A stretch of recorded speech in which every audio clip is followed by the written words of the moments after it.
कुछ महीने पहले, 1 साल हो गया,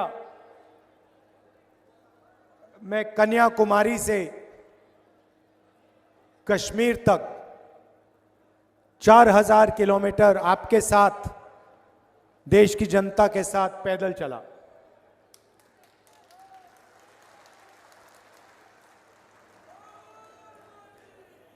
बारिश में, गर्मी में, बर्फ में हजारों लोग एक साथ भारत जोड़ो यात्रा में चले।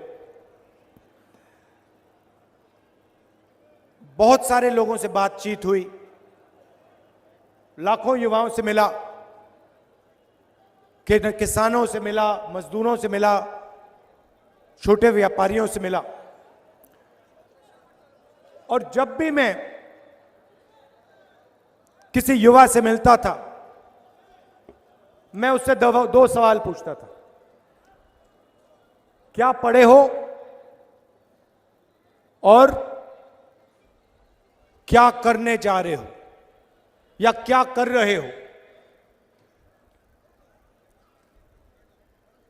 जवाब मिलता था, इंजीनियरिंग कर रहा हूं। इंजीनियरिंग पढ़ी, डॉक्टरी पढ़ी, कोर्ट में काम करने के लिए लीगल स्टडीज की। और फिर जब मैं पूछता था क्या कर रहे हो, आजकल क्या कर रहे हो, जवाब मिलता था, राहुल जी हम तो बेरोजगार हैं। जहां भी मैं गया, जहां भी बीजेपी की सरकार थी, सारे के सारे युवा, हम तो बेरोजगार हैं। देखना चाहते हो तो मैं दिखाता हूं। यहां पे बेरोजगार युवा जो हैं, हाथ उठा के दिखाइए। ये देखिए, हो गया काम। तो प्रदेश में जहां भी देखो बेरोजगार युवा आपको मिलेंगे। और जब मैं, भैया 1 सेकंड बोलने दीजिए, और जब मैं उनसे पूछता था, अच्छा रेलवे स्टेशन में मुझे एक युवा मिलता है, कुली जो कपड़े पहनते हैं, लाल रंग के कपड़े पहनते हैं, लाल रंग के कपड़े पहनते हुए मुझे मिलता है। मैंने बातचीत शुरू की। मैंने कहा, कुली बनने से पहले तुम्हारा सपना क्या था? कहता है, राहुल जी मैं इंजीनियर बनना चाहता था। मैंने पूछा क्या हुआ? कहता है, राहुल जी मैंने सिविल इंजीनियरिंग की डिग्री ली, हजारों रुपए मैंने प्राइवेट कॉलेज को दिए, रोजगार नहीं मिला, आज मैं कुली का काम कर रहा हूं। यह इस प्रदेश की और इस देश की सच्चाई है। युवाओं में कोई कमी नहीं है, ऊर्जा है। भैया ये बाद में करना। ऊर्जा है, देश को मजबूत बनाना चाहते हैं, देश को खड़ा करना चाहते हैं, मगर यह देश करोड़ों युवाओं को रोजगार नहीं दे पा रहा है। तो सवाल उठता है, यह हो क्यों रहा है? युवाओं में कोई कमी नहीं है। अगर कमी होती तो हम कहते, देखो भैया युवा काम नहीं करना चाहते, युवाओं में कमी है इसलिए रोजगार नहीं है। मगर युवाओं में कोई कमी नहीं है। दुनिया के सबसे कर्मठ होशियार युवा हमारे देश में है। इस प्रदेश में है। लाखों युवाओं से मैं मिला हूं, कोई कमी नहीं है।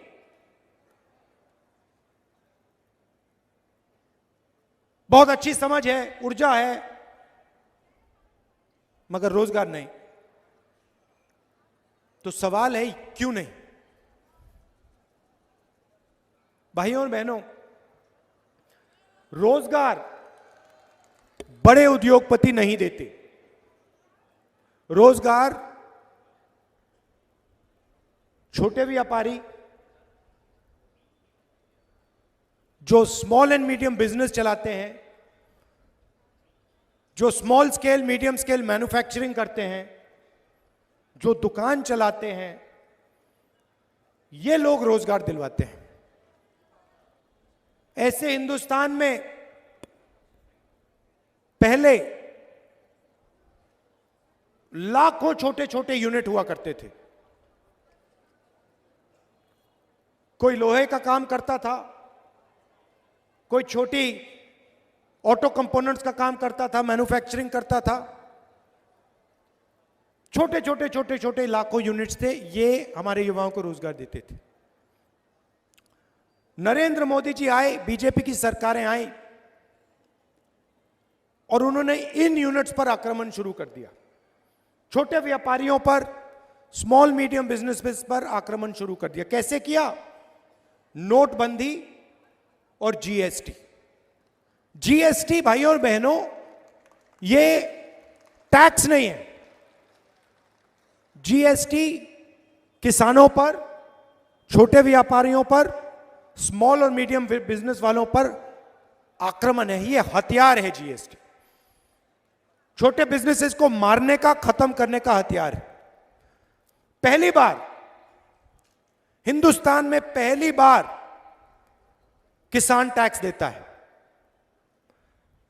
12% ट्रैक्टर पे, 18% पेस्टिसाइड पे, 5% फर्टिलाइजर पर। हमारा किसान, जो इस देश की रीढ़ की हड्डी है, वो जीएसटी में टैक्स देता है। और पूरा देश जीएसटी में हर रोज पैसा भरता रहता है। गाड़ी में पेट्रोल डाला, स्कूटर में पेट्रोल डाला, जीएसटी। कपड़े खरीदे, जीएसटी। स्कूटर खरीदा, जीएसटी। किसान खेत में काम कर रहा है, ट्रैक्टर चला रहा है, जीएसटी। जीएसटी कौन देता है? जीएसटी देश की गरीब जनता देती है। और सुनिए, जीएसटी ओबीसी वर्ग देता है, दलित वर्ग देता है, पिछड़ा वर्ग, आदिवासी वर्ग देता है, और जनरल वर्ग के गरीब लोग जीएसटी देते हैं।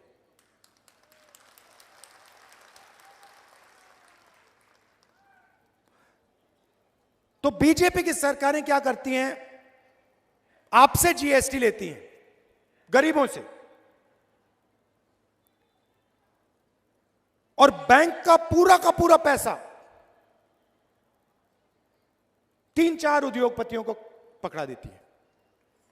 अदानी, अंबानी, वो 4-5 लोग हैं। अब मैं आपसे पूछता हूं, 2 तरीके की सरकार होती है। एक सरकार होती है जो गरीबों के जेब में पैसा डालती है। दूसरी सरकार होती है जो 2-3 बड़े उद्योगपतियों की जेब में पैसा डालती है। तीसरी सरकार नहीं होती, बस 2 टाइप की होती है। अब देखिए, कांग्रेस पार्टी ने मनरेगा दिया। मनरेगा गरीबों के जेब में पैसा है, अमीरों के जेब में पैसा है? भोजन का अधिकार गरीबों के जेब में, अमीरों के जेब में?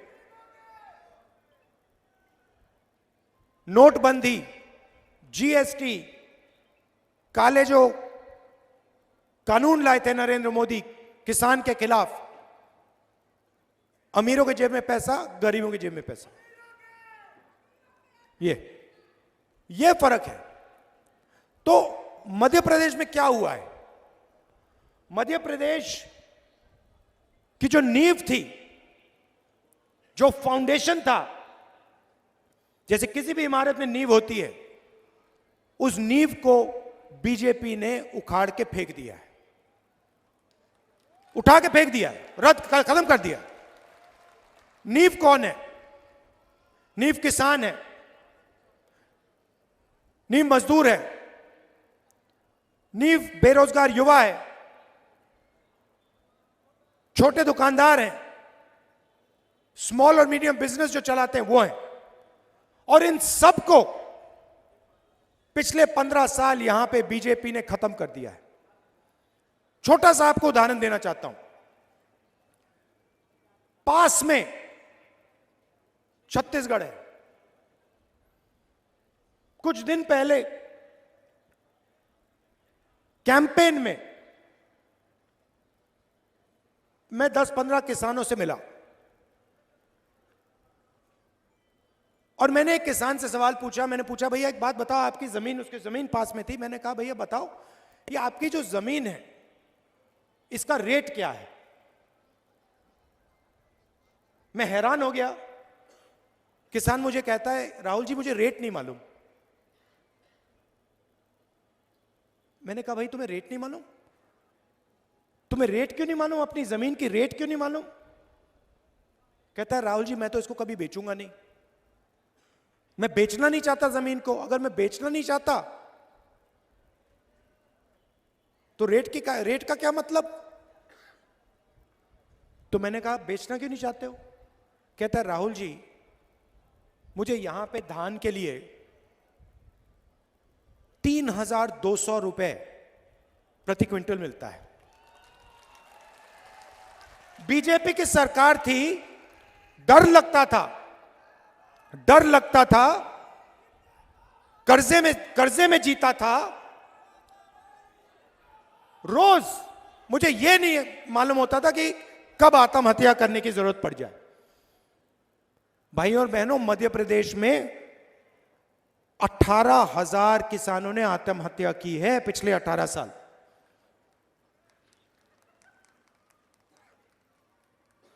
कर्जे के कारण। क्यों? क्योंकि बीजेपी ने उनको सही दाम नहीं दिया। मध्य प्रदेश में किसान को सही रेट मिलता ही नहीं है। सही रेट मिलता नहीं है, कर्जा लेना पड़ता है, जमीन बेचनी पड़ती है। छत्तीसगढ़ में किसान कहता है, भैया हमें अपनी जमीन का दाम ही नहीं मालूम। वहां पे स्टेज में पिछले इलेक्शन में और यहां मैंने वायदा किया था, छत्तीसगढ़ में मैंने कहा था कि देखिए धान का रेट, 5 साल पहले की बात कर रहा हूं, धान का रेट 2,500 रुपए प्रति क्विंटल छत्तीसगढ़ के किसानों को गारंटी करके मिलेगा। पहला वायदा। दूसरा वायदा, छत्तीसगढ़ के किसान का कर्जा माफ होगा। तीसरा वायदा, हर महीने मजदूरों के बैंक अकाउंट में छत्तीसगढ़ की सरकार सीधा पैसा डालेगी। ये 3 वायदे किसानों मजदूरों को किए मैंने, और ये हमने पूरे कर दिए। अब हुआ क्या? नहीं, अब हुआ क्या? बीजेपी पैसा देते हैं अदानी जी को, बड़े बड़े कॉन्ट्रैक्टर्स को, अरबपतियों को। जब बीजेपी की सरकार अदानी को पैसा देती है तो अदानी उस पैसे को कहां खर्च करता है? मध्य प्रदेश में खर्च करता है, आपके गांव में खर्च करता है, कस्बों में खर्च करता है, अमेरिका में जाके घर खरीदता है, जापान में जाके घर खरीदता है, दुबई में घर जाके खरीदता है, दिल्ली में जाके रेस्टोरेंट में खाना खाता है। तो आपका पैसा आपके जेब से निकलता है, जीएसटी से निकलता है, अदानी जी की जेब में जाता है और बाकी दुनिया में चला जाता है। और जब हम किसानों को पैसा देते हैं, मजदूरों को पैसा देते हैं तो किसान क्या करता है? छोटे दुकानदार के यहां जाता है, गांव में, शहरों में, और माल खरीदता है। जैसे ही किसान और मजदूर दुकान में जाकर माल खरीदते हैं, छोटे व्यापारी का बिजनेस चालू हो जाता है। मतलब जैसे मोटरसाइकिल का इंजन चालू होता है, वैसे अर्थव्यवस्था चालू हो जाती है। तो आज मध्य प्रदेश में किसान डरा हुआ है, मजदूर डरा हुआ है, छोटा दुकानदार डरा हुआ है, छोटे व्यापारी डरे हुए हैं, क्योंकि आपकी जो अर्थव्यवस्था है उसका इंजन चालू नहीं है। और इस भाषण में आपको यह बताना चाहता हूं कि हमारा लक्ष्य जो हमने छत्तीसगढ़ के किसानों के लिए किया है, वो हम मध्य प्रदेश के किसानों और मजदूरों और छोटे दुकानदारों के लिए करना चाहते हैं।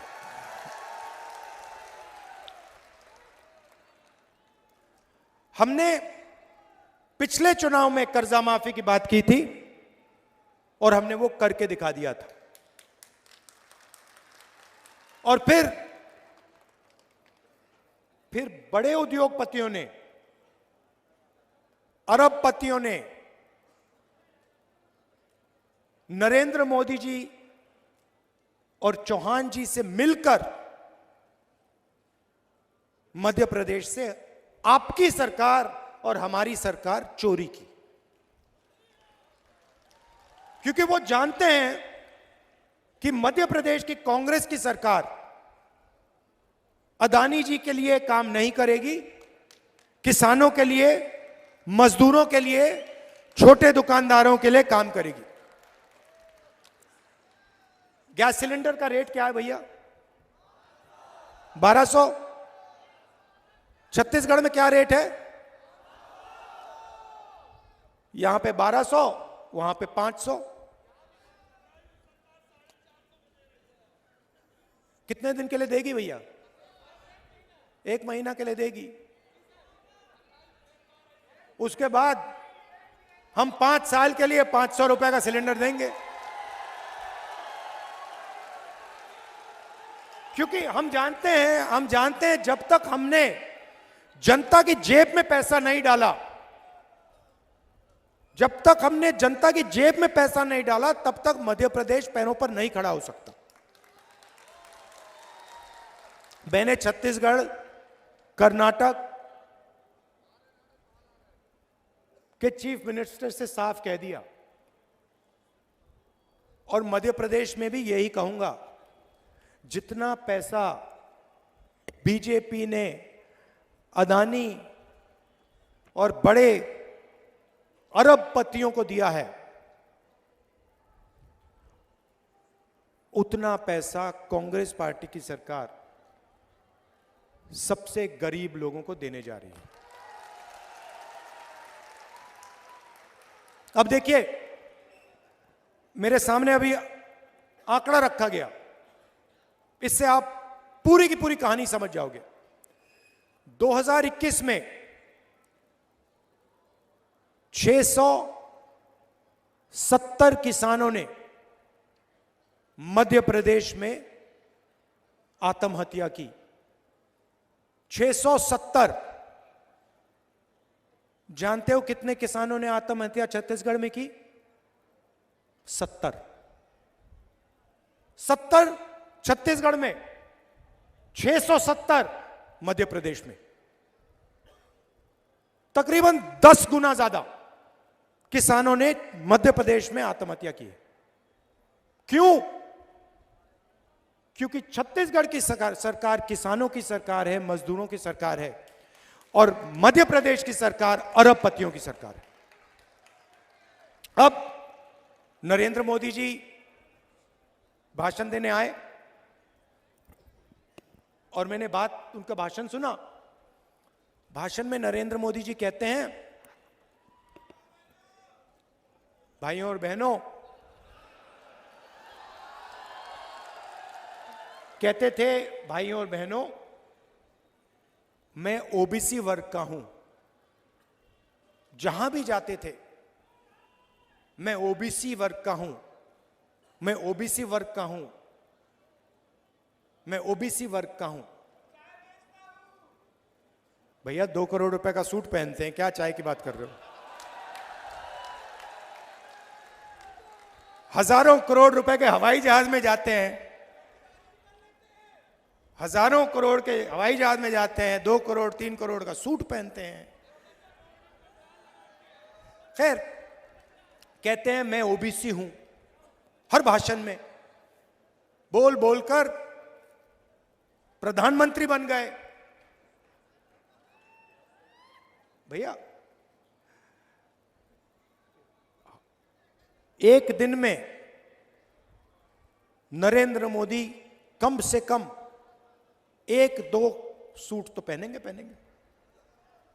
आपने कभी देखा 2 दिन में नरेंद्र मोदी ने 1 सूट पहन लिया? कभी देखा आपने? कभी देखा है? मेरी ये सफेद शर्ट चलती है, बस यही चलती है। यही मैं पहनता हूं। नरेंद्र मोदी हर रोज कोई ना कोई नया कपड़ा पहनते हैं, लाखों रुपए का, और फिर आपसे कहते हैं, पहले कहते थे भाई और बहनों मैं ओबीसी हूं। अब कुछ दिन पहले मैंने उनका भाषण सुना, कहते हैं भैया हिंदुस्तान में सिर्फ एक जात है, वो है गरीब। मतलब नरेंद्र मोदी ओबीसी और देश में सिर्फ एक जात, वो है गरीब। देश में ना ओबीसी है, ना दलित है,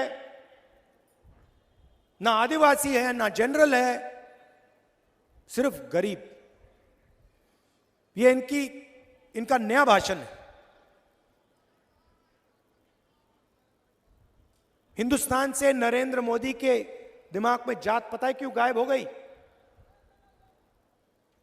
क्योंकि मैंने जाति जनगणना की बात शुरू कर दी। जैसे मैंने कहा कि भैया ये पता लगाते हैं इस देश में कितने ओबीसी युवा हैं, कितने दलित हैं, कितने आदिवासी हैं, किसकी कितनी आबादी है। उस दिन से नरेंद्र मोदी कहते हैं राहुल जी हिंदुस्तान में कोई जात नहीं, गायब हो गई जात, खत्म।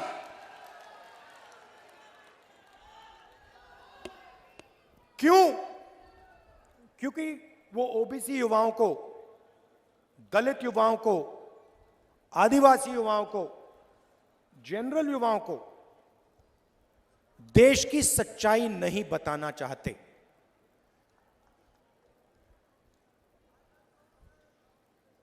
कन्याकुमारी से कश्मीर में चला, मेरा एक्सपीरियंस है सबसे ज्यादा मुझे ओबीसी वर्ग के लोग मिले। जहां भी मैं गया सबसे ज्यादा ओबीसी वर्ग के लोग मिले। अंदाजे से कहता हूं कम से कम हिंदुस्तान में 50% ओबीसी वर्ग है, अंदाजे से कहता हूं। तो नरेंद्र मोदी जी कहते हैं, शिवराज चौहान जी कहते हैं कि मध्य प्रदेश में ओबीसी की सरकार चल रही है। मैंने आपके लिए आंकड़ा निकाला है। मध्य प्रदेश की सरकार को, दिल्ली की सरकार को एमएलए नहीं चलाते। मध्य प्रदेश दिल्ली की सरकार को सरकारी अफसर चलाते हैं, आईएएस के लोग चलाते हैं। सही? आप किसी भी बच्चे से पूछो, किसी भी युवा से पूछो क्या करना चाहते हो? हम आईएएस में जाना चाहते हैं, आईपीएस में जाना चाहते हैं, क्योंकि वो जानते हैं देश को एमएलए नहीं चलाता, देश को आईएएस चलाती है, आईपीएस चलाती है, अफसर चलाते हैं।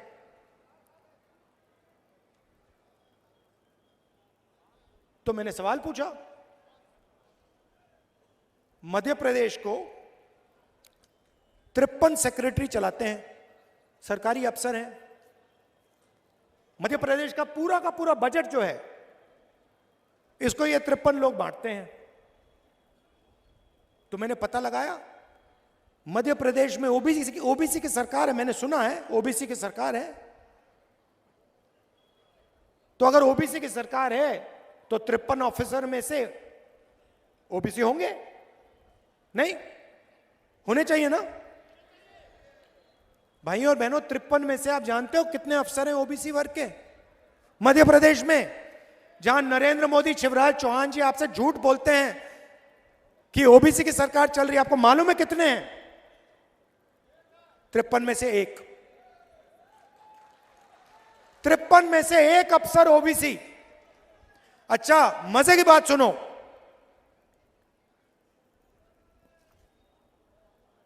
53 में से एक ओबीसी। अगर मध्य प्रदेश का बजट 100 रुपए का है तो ओबीसी अफसर जो है वो सिर्फ 33 पैसे पर निर्णय लेता है। मतलब ओबीसी 50%, आपकी आबादी 50%, आपकी भागीदारी 100 रुपए में से 33 पैसा।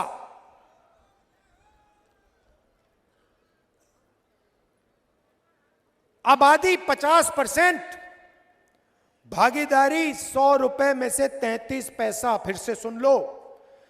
और नरेंद्र मोदी जी और आपके चीफ मिनिस्टर कहते हैं मध्य प्रदेश में ओबीसी की सरकार। कैसी ओबीसी की सरकार है ये? कौन से ओबीसी की सरकार है? अगर बजट के सारे निर्णय 53 अफसर लेते हैं और उन 53 में से एक ओबीसी है और बजट का 0.3% निर्णय ओबीसी ले रहे हैं, तो ओबीसी की सरकार कैसे? आपको झूठ बोला जा रहा है। यहां कोई ओबीसी की सरकार नहीं है, यहां पे ओबीसी की कोई भागीदारी नहीं है।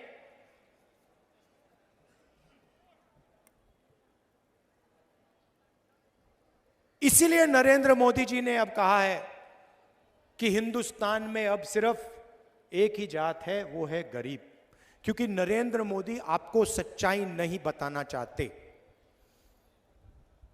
नरेंद्र मोदी हिंदुस्तान की सच्चाई ओबीसी वर्ग को नहीं बताना चाहते, और मैं हिंदुस्तान की सच्चाई ओबीसी वर्ग को बताना चाहता हूं। मैं ओबीसी वर्ग को कहना चाहता हूं कि आपकी आबादी 50%, आपकी भागीदारी 0.3%। शर्म की बात है। नरेंद्र मोदी इस बात को छुपाना चाहते हैं। इसीलिए अपने किसी भी भाषण में नरेंद्र मोदी जनजाति जनगणना की बात नहीं कर सकता, क्योंकि नरेंद्र मोदी जी का रिमोट कंट्रोल अदानी जी के हाथ में है। भाइयों और बहनों, रिमोट कहीं और है।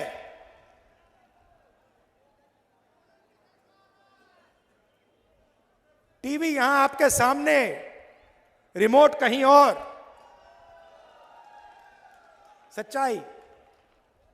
तो जैसे ही मध्य प्रदेश की सरकार आएगी, हमारा पहला कदम जाति जनगणना सर्वे मध्य प्रदेश में, और जैसे ही हमारी सरकार दिल्ली में आएगी, नेशनल जाति जनगणना कांग्रेस पार्टी करके दे देगी। होगा क्या? बात समझिए। किसी को चोट लगती है, किसी को पैर में चोट लगती है, पहला काम, आप अस्पताल जाते हो, पहला काम होता है भैया एक्सरे करिए। डॉक्टर कहता है जाके एक्सरे करो। एक्सरे के बाद पता लग जाता है कि टांग टूटी हुई। जाति जनगणना देश का एक्सरे है। एक्सरे के बाद हर आदिवासी को, हर दलित को, हर ओबीसी को, हर जनरल कास्ट के युवा को पता लग जाएगा मेरी आबादी इस देश में कितनी है, मेरी भागीदारी कितनी होनी चाहिए। और फिर मध्य प्रदेश और देश का सच्चा विकास शुरू हो सकेगा। जिस दिन तक जाति जनगणना नहीं होगी, तब तक पिछड़ी जातियों को भागीदारी नहीं मिल सकती। यह सच्चाई है और यह क्रांतिकारी काम है। इससे देश बदल जाएगा, करोड़ों लोगों की जिंदगी बदल जाएगी। मैं उदाहरण देता हूं आपको छोटा सा, जिससे आप पूरी बात समझ जाएंगे।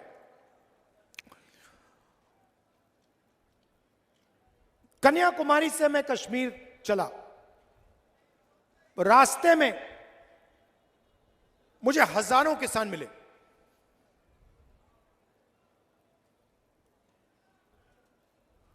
तूफान आया, उनका नुकसान हुआ। मैंने उनसे पूछा, और मैं एक की बात नहीं कर रहा हूं, मैं हजारों किसानों की बात कर रहा हूं। मैंने उनसे पूछा, भैया एक बात बताओ, ये जो फसल बीमा योजना है, जब आपके खेत में नुकसान हुआ, क्या इसका पैसा आपको मिला? हजारों किसानों ने मुझे कहा कि राहुल जी, जब नुकसान हुआ हम ईमेल करते रहे, फोन लगाते गए, कुछ नहीं हुआ, पैसा गायब हो गया। हजारों किसानों ने। अब सुनिए होता क्या है। बीमा योजना का पैसा 35,000 करोड़ रुपए, हिंदुस्तान की सरकार ने 20,000 करोड़ रुपए दिए, स्टेट की सरकार ने 10,000 करोड़ रुपए दिए, किसानों ने तकरीबन 3-4 हजार करोड़ रुपए दिए। ये किसका पैसा है? ये गरीबों का पैसा है, जीएसटी से आया। आपने पेट्रोल खरीदा, जीएसटी भरी, किसान ने ट्रैक्टर खरीदा, जीएसटी भरी, फर्टिलाइजर खरीदा, जीएसटी भरी, जीएसटी से पैसा आया। जीएसटी से पैसा आया, सरकार ने पैसा बीमा योजना में डाला। आप जानते हो बीमा योजना का पैसा कहां गया? 16 कंपनी के पास। 16 कंपनियों को हिंदुस्तान की सरकार ने पूरा का पूरा बीमा का पैसा पकड़ा दिया। और जब आपको जरूरत पड़ी,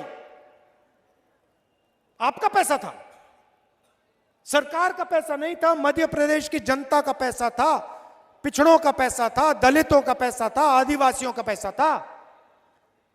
जब आपको पैसे की जरूरत पड़ी, 16 कंपनियों ने आपसे कहा भैया नहीं मिलेगा, नहीं देंगे, आपका नुकसान नहीं हुआ। आप कह रहे हो कि ओला गिरा, ओला नहीं गिरा। आप कह रहे हो कि तूफान आया, तूफान नहीं आया। आप जानते हो, मैं जानता हूं, मध्य प्रदेश के किसान जानते हैं, पूरा का पूरा पैसा 16 कंपनी में गया। अब मैं आपसे सवाल पूछना चाहता हूं, 16 कंपनी में ओबीसी कितने, दलित कितने, आदिवासी कितने? 0। उसमें एक भी नहीं है। तो हुआ क्या? ओबीसी, दलित, आदिवासी के जेब में से पैसा निकाला गया और सीधा वो पैसा 16 कंपनीज में गया। अच्छा, अगर 16 कंपनी में दलित, आदिवासी, पिछड़े लोग होते तो मैं कहता ठीक है भैया, पिछड़ों की जेब से गया, दलितों की जेब से गया, आदिवासियों की जेब से गया। 16 कंपनी है, उसमें आदिवासी लोग काम करते हैं, दलित लोग काम करते हैं, ओबीसी लोग काम करते हैं, ठीक है। मगर आपका तो उसमें एक आदमी नहीं है, एक आदमी नहीं है। तो आपके जेब में से पैसा जा रहा है, 16 कंपनी के जेब में जा रहा है। आप देखते रहो। आपको बात समझ नहीं आ रही भैया, हो क्या रहा है ये? हमने बीमा का पैसा भरा, जब नुकसान हुआ कहते नहीं है। यह सच्चाई है। और नरेंद्र मोदी जी का एक ही काम है, ओबीसी वर्ग की जो सच्ची आबादी है, वो ओबीसी वर्ग को ना पता लग जाए, यह नरेंद्र मोदी का काम है। और मेरा काम है कि ओबीसी वर्ग को पता लग जाए इस देश में कितने ओबीसी हैं, कौन सी जात के ओबीसी हैं। मैं जाति जनगणना को करके दिखा दूंगा। मोदी जी कुछ भी करें, कितने भी भाषण दें, जाति जनगणना होगी। जैसे हमने छत्तीसगढ़ में वायदा किया था, यहां कर्जा माफी का वायदा किया था, कर्जा माफी होगी। छत्तीसगढ़ में 3,200 रुपए धान के लिए मिलता है, हमने वायदा किया था मिलेगा। मैं आपको यहां से गारंटी कह रहा हूं, जाति जनगणना होगी, कांग्रेस पार्टी करके दिखा देगी। आप सबका दिल से धन्यवाद, नमस्कार, जय हिंद।